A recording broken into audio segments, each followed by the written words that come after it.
বিপদ দিয়ে আপনাকে অ্যালার্ম করা হয় আল্লাহর পক্ষ থেকে।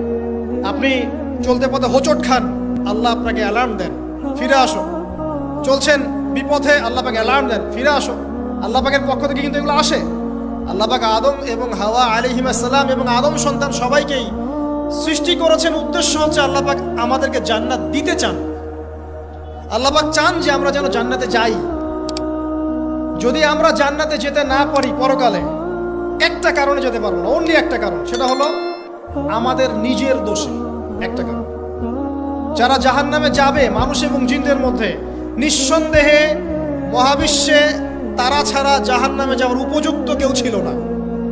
ও জাহান্নামে যাওয়ার উপযুক্ত ছিল বলেই আল্লাহ পাক তাকে জাহান্নামে পাঠাবেন।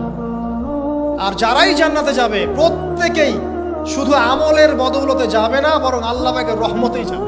কেউই তার আমল দিয়ে জান্নাতে যেতে পারবে না। নবী সাল্লাল্লাহু আলাইহি ওয়াসাল্লাম এমন ভাষ্য